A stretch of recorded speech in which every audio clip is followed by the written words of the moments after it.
Why will anti-whiteness undermine our objective in the future? If we are opposed to anti-whiteness, we ipso facto embody and support whiteness. Does that make sense? If we oppose anti-whiteness, we ipso facto embody and support whiteness. So then the question is, what is whiteness? I know these things sometimes can seem trivial, but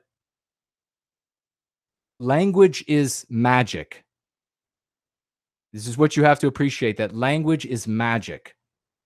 This is sort of like the difference between, the guy who wields the sword and the guy who has the sorcery book. The ones who wield the words the best are the ones who win in the end.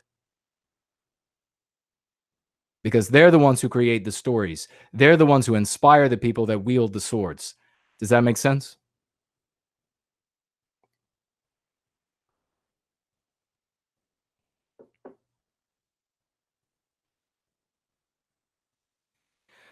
When it comes to whiteness, the first thing we have to address is the acoustics of it.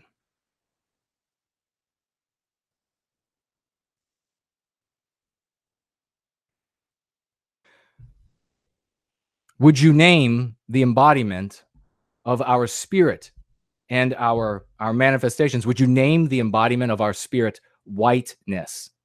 If it were put up to you.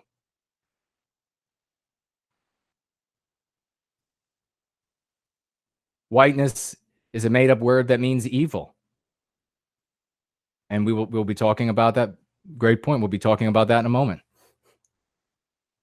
Would you name? No, of course not. Of course, no one with any sense would name the embodiment of our spirit whiteness. Why? The reason why is that even though likes and dislikes are subjective, beauty matters. Even though likes and dislikes are subjective, beauty matters. Even though we're told from birth, and this is a really difficult, salute back, rising tides, thank you. Even though this might be a difficult thing, it will be a difficult thing for us to appreciate, because we have grown up in an anti-white society being told that everything is equal, everything is the same. There isn't a superior art. There isn't an art that's better than any other art. There isn't a projection that's better than any other projection. And yet, even though we believe that, even though we grow up being taught that, your breath still catches in your chest when you look at a cathedral, when you look at a great work of art, Da Vinci, for example. You see the beauty that's there. You know that's beauty. Right? When you see a perfect work of art in statues, you know that's beauty. And when you see something hideous, you know it's hideous. It is not subjective.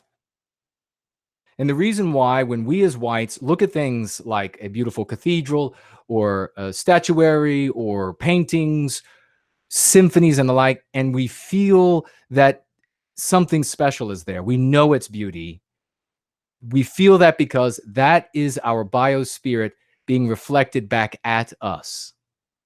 It is a portion of us in that beauty.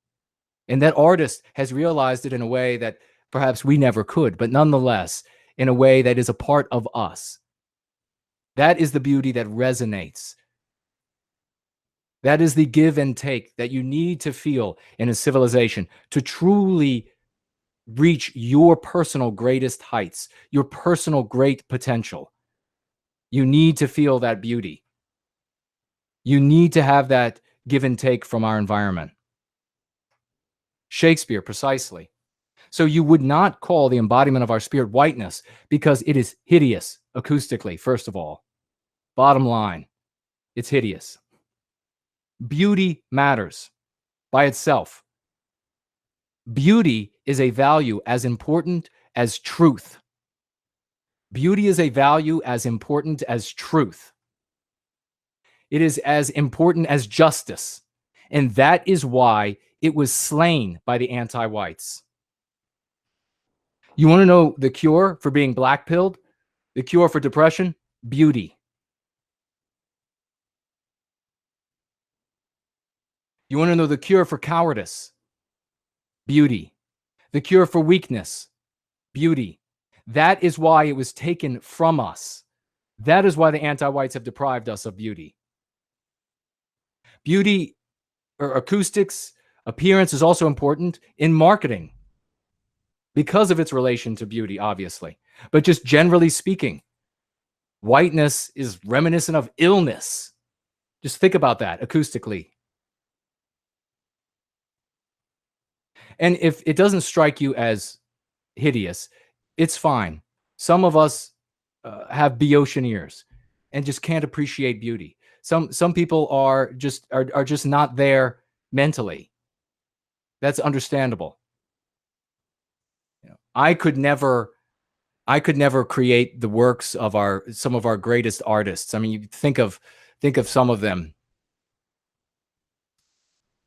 Well, we had Shakespeare mentioned. I mean, the incomprehensible beauty. But if you have Boeotian ears, then just take the word of the rest of us that it's hideous. The second issue is whiteness has already been defined by the regime. And they've used it against us because it's ugly. That's why they chose that word.